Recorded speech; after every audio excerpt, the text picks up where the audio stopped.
Queridos irmãos, hoje é dia da ressurreição, domingo da ressurreição, em que celebramos o Cristo ressuscitado, não o Messias morto, não o Cristo sepultado, mas aquele que vive, aquele que reina por todos os séculos.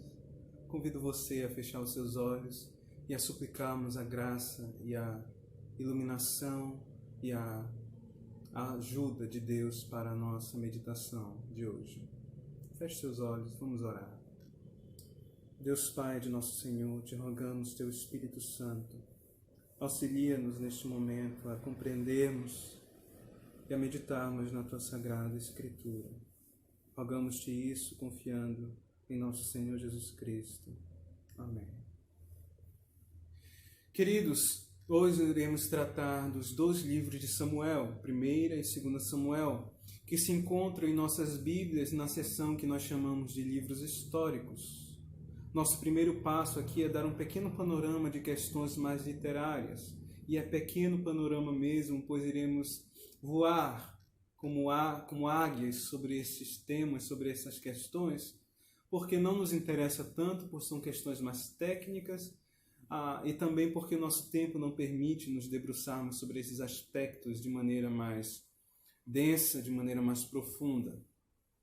Mas depois disso nós iremos voltar para o presente e estabelecermos reflexões a partir do texto para a nossa situação e para a nossa fé e para a nossa experiência religiosa também.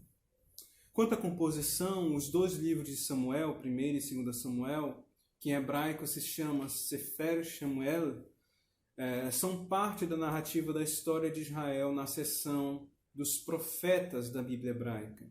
Ora, enquanto que nas Bíblias cristãs, tanto católica quanto protestante, o livro de Samuel se encontra em uma seção chamada livros históricos, na Bíblia hebraica, isto é, originariamente para os judeus e também para os israelitas, estes textos que nós chamamos de livros históricos se encontravam em uma seção maior chamada de profetas.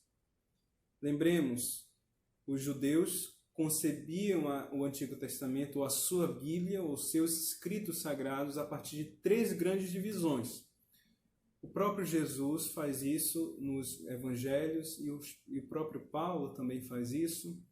Eles os chamam, o nosso Antigo Testamento, de, primeiro, Torá, a lei, os primeiros 5 livros do Antigo Testamento, o Pentateuco.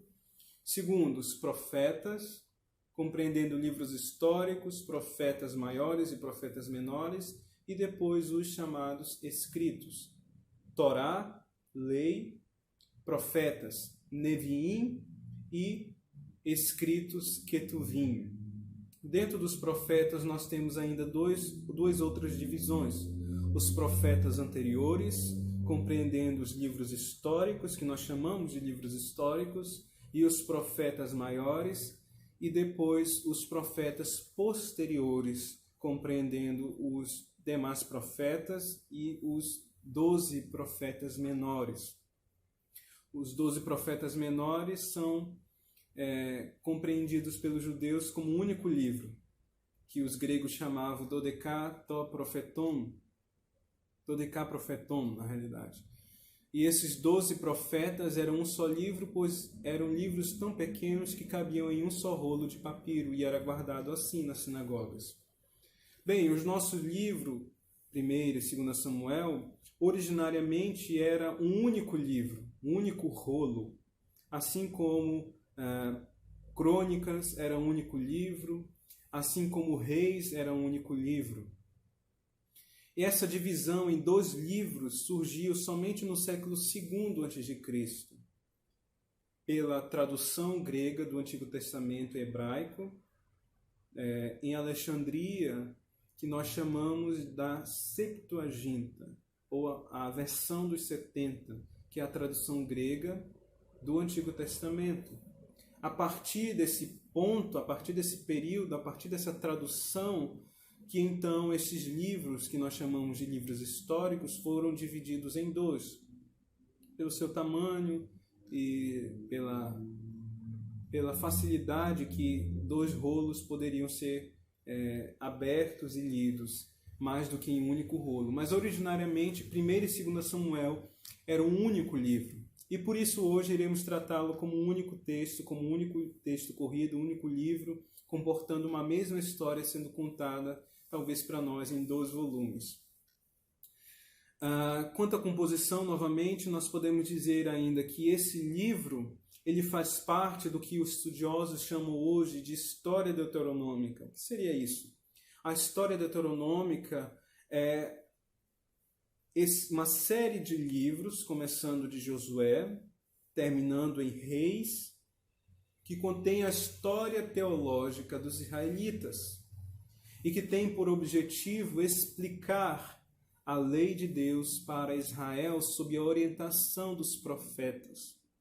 Em outras palavras, são livros que contam uma mesma história a partir de uma mesma perspectiva teológica, com o intuito de explicar para o povo de Israel a lei de Deus, voltando-se para o passado e para a história de Israel e contando essa história a partir de uma perspectiva profética. Então, todos esses livros, começando de Josué, Juízes, chegando até Reis, eles contam uma mesma história, é o mesmo livro, dividido em vários volumes, poderíamos dizer assim. Bem, segundo a tradição judaica, o livro de Samuel, ou os 2 livros de Samuel, como nós costumamos chamar, eles foram escritos por Samuel, com adições dos profetas Gade e Natã. 1º e 2 Samuel, como dizíamos, eram originariamente um único rolo, um único livro, divididos somente no século II a.C. pela Septuaginta e posteriormente, já no século IV, final do século IV para o V depois de Cristo, Jerônimo o traduziu da mesma maneira em 2 livros para a Vulgata Latina, que é a tradução latina, e que depois serviu de base também para as demais traduções. É uma pequena síntese desses 2 livros, ou desse livro dividido em 2 volumes, pode ser dada da seguinte maneira. Samuel, os livros de Samuel, começa com o nascimento do profeta Samuel e o seu chamado por Deus.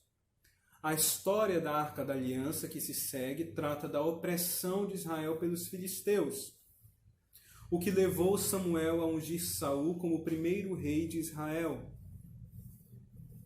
Mas Saul se mostrou indigno, desobediente, e a graça de Deus recaiu sobre Davi, que derrotou os inimigos de Israel e levou a arca para Jerusalém, fazendo de Jerusalém, portanto, a capital do reino de Israel. Deus, em seguida, prometeu a Davi e a seus descendentes uma dinastia eterna. Este é um pequeno resumo, uma pequena síntese deste livro que não pode ser esmiuçada aqui em seus detalhes, pois são muitos e muitos eventos que se agregam a essa síntese, a essa história, a essa trama principal e narrativa do livro. O livro pode ser dividido da seguinte maneira. Iremos tratar aqui 1º e 2 Samuel, pois originariamente é um único livro, um único rolo, uma única narrativa histórica dividida em 2 volumes. Então, a primeira divisão, Samuel, 1 Samuel de 1 a 7, enfoca-se a figura, a personagem de Samuel. Segunda divisão, Samuel e Saul, 1 Samuel 8 a 15. Terceira divisão, Saul e Davi, 1 Samuel 16 até 2 Samuel capítulo 1. Quarta divisão, Davi, 2 Samuel, de 2 a 20, e por fim os suplementos que são 2 Samuel 21 a 24. São estas as grandes divisões do livro, 1 e 2 Samuel, desses 2 volumes de um único livro, e que resume de maneira geral a trama e a narrativa, o fluxo narrativo deste livro. Perdão. E quais são, portanto, os temas teológicos, quais são as reflexões que podemos fazer a partir destes livros e a partir dessa narrativa, a partir dessa história? Ora, antes de se fazer qualquer reflexão teológica e devocional, existencial, filosófica, qualquer que seja, partindo-se de um texto, é regra dentre os estudiosos e dentre aqueles que se debruçam sobre o texto que não se deve fazer um salto, isto é, não se deve saltar do passado, do texto, da história, para o presente, sem antes compreender o passado. É necessário que nos voltemos para o passado, é necessário que nós nos voltemos os olhos para o texto, na sua história, no seu contexto, nas suas particularidades, para só então nos voltarmos para o presente, para só então vislumbrarmos reflexões para o nosso presente. Então, antes de qualquer reflexão do tipo, o que esse texto quer dizer para mim, ou o que esse texto me diz e me acrescenta atualmente, eu devo me perguntar o que esse texto quis significar no seu tempo, na sua história, no seu contexto. O que o autor quis intentar, quis trazer para o povo. E qual é a revelação e a mensagem de Deus para aquele contexto. Pois é a partir desse movimento de investigação histórica e contextual que nós iremos aurir, que nós iremos receber princípios para serem aplicados aos nossos dias, ao nosso presente. Então devemos olhar para o passado e depois voltarmos os nossos olhos para o presente. Há dois erros e equívocos que muitos cometem. Ou não olham para o passado e partem logo do texto para a sua aplicação pessoal, isto é, olham para o texto e se perguntam, o que esse texto quer dizer para mim? Sem se preocupar que o texto foi escrito em um determinado contexto histórico, com determinadas particularidades sociais e políticas, etc. Ele teve uma intenção original e que deve ser levada em conta. Sem levar em conta isso, você incorre em erro hermenêutico, isto é, em erro de interpretação do texto. Mas o outro erro, que é o outro extremo, é você se voltar para o texto, se voltar para o contexto, se voltar para a história do texto e não voltar mais de lá. Em outras palavras, é ir para o passado e ficar lá no passado. E não trazer o texto e aplicá-lo nos seus princípios para a nossa situação presente.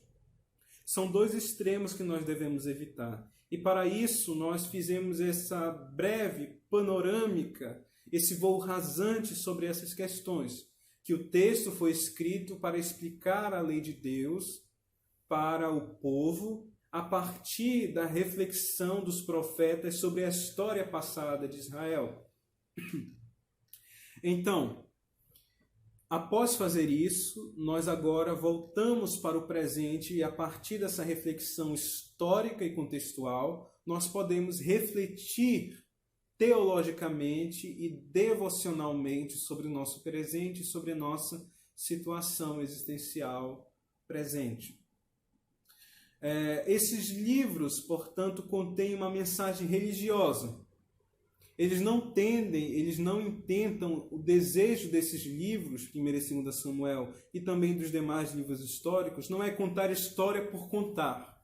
Eles querem refletir sobre a história, para a partir da história trazer reflexões para o povo de sua determinada época, de sua determinada situação.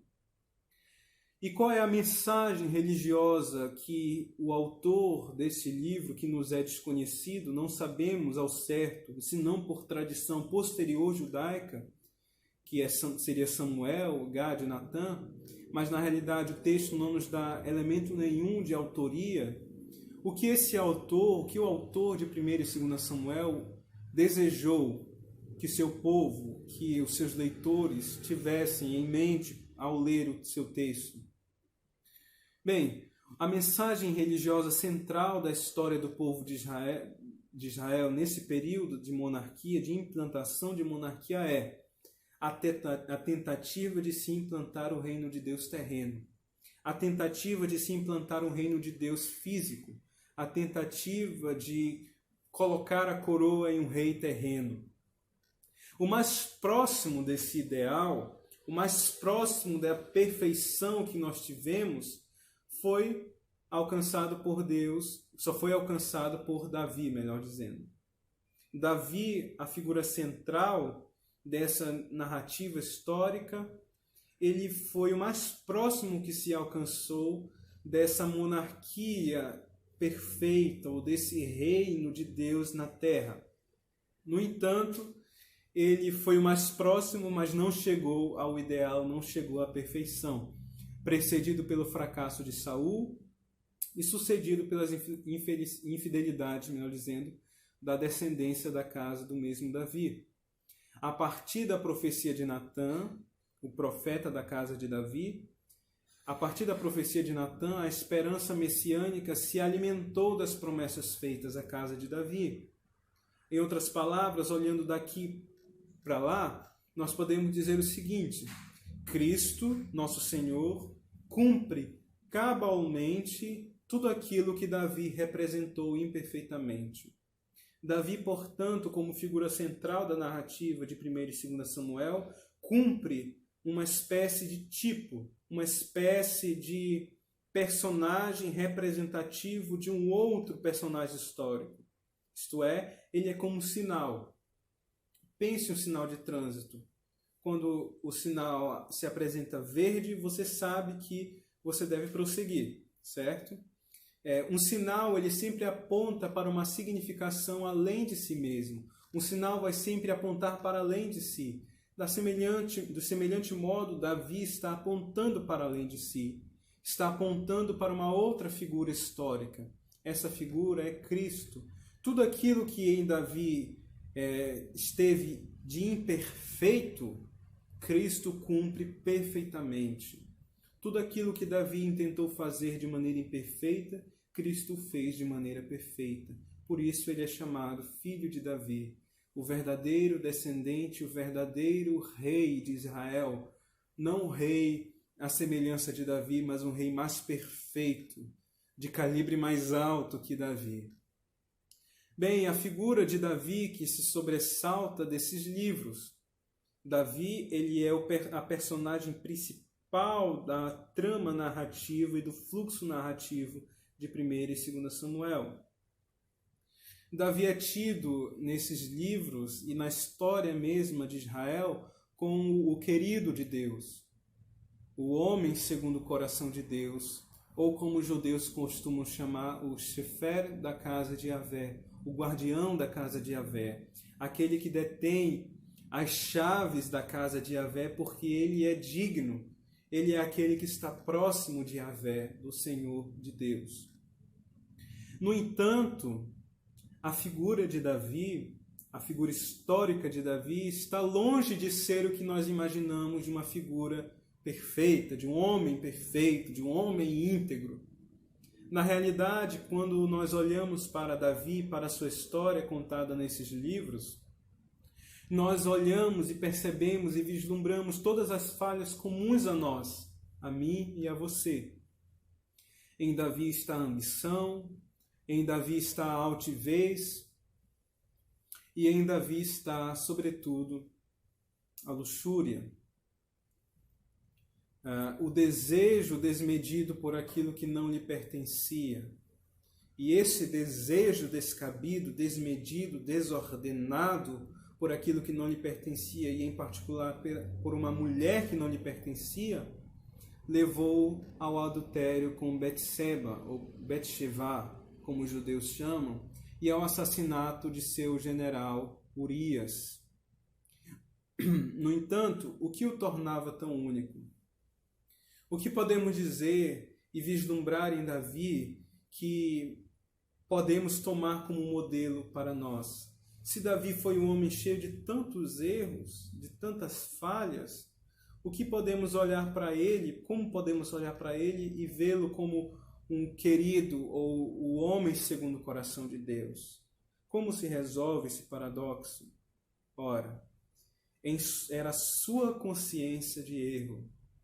Era a vergonha que sentia após ser confrontado por Deus que o caracterizava como um homem segundo o coração de Deus. Leia o Salmo 51, que é atribuído a Davi. que é atribuído também ao momento após a confrontação do profeta Natã pelo seu adultério com a mulher de Urias. Perceba como este homem está dilacerado interiormente. Perceba como esse homem está confrontado interiormente. Perceba como esse homem está destruído interiormente pela sua consciência de erro. Suas falhas não lhe ocultavam de Deus. Mas embora o acusassem, embora as falhas de Davi o acusassem, o lançavam nos braços de Deus em humilhação profunda. O que aprendemos com tudo isso, queridos irmãos? Aprendemos com isso que Deus não rejeita o pecador confesso que olha para si e diz: não sou tudo aquilo que eu deveria ser, nem tudo aquilo que eu pensava ser. E por esta razão chora, geme, faz tudo isso diante de Deus. Um homem ou uma mulher assim, queridos irmãos, alcançará o favor de Deus. Não é a nossa ausência de falhas, não é a nossa ausência de erros, não é a nossa consciência de perfeição, não é a nossa rígida moralidade que alcançará o favor de Deus. Não é a nossa altivez, não é o nosso desejo de ser melhor do que o outro. Não. É a nossa consciência de pecado. É a nossa consciência de erro. É a nossa consciência de fracasso. É quando nos colocamos diante de Deus e dizemos: Senhor, eu não sou tudo aquilo que eu deveria ser. Eu não sou nem tudo aquilo que eu gostaria de ser. Mas assim como estou, recebe-me. Recebe-me em teus braços. É não confiar numa rígida moralidade. É não confiar em uma pretensa perfeição. Mas é olhar para si e dizer: eu sou pobre, eu sou fraco. Recebe-me sujo e pobre como estou. Recebe-me em teus braços abundantes de misericórdia. O que aprendemos da história de Davi, o que aprendemos dessa história de fracasso de Saul, de fracasso de Davi, de fracasso da família de Davi, sobretudo com Absalão, o que aprendemos com tudo isso? Aprendemos que o fracasso não impede de Deus demonstrar a sua misericórdia. Aprendemos que Deus se inclina para o pecador, que Deus olha para o pecador confesso e não o rejeita. Mas Deus resiste ao soberbo, aquele que acha que é bom demais para ser verdade, aquele que se acha a última bolacha do pacote, aquele que se acha perfeito demais, aquele que se acha religioso e bom demais. Não é esse que Deus se inclina, não é esse que Deus favorece. Deus se inclina, Deus se dirige àquele que, como Davi, embora em erro, embora em fracasso, ele olha para si e diz: não tenho nada que possa atrair os olhos de Deus. Não tenho nada em mim que possa fazer com que Deus se dirija a mim. Mas pobre, fraco, cheio de erros, cheio de fracassos como eu estou, eu sei que Deus se dirigirá a mim, se inclinará a mim em misericórdia, em graça e em bondade. E como Davi se olhará para Deus e dirá: Senhor, recebe-me como estou. Recebe-me e não me deixes como estou, mas toma-me, pois eu sou teu. Eu pertenço a ti, e o fracasso e o pecado e a miséria do meu coração não me impedem de me lançar em teus braços de amor. A mensagem do 1º e 2 Samuel é a mensagem de que a misericórdia triunfa sobre o juízo. A mensagem de que Deus resiste aos soberbos, mas se inclina para o contrito e ao quebrado de coração. Que Deus os abençoe.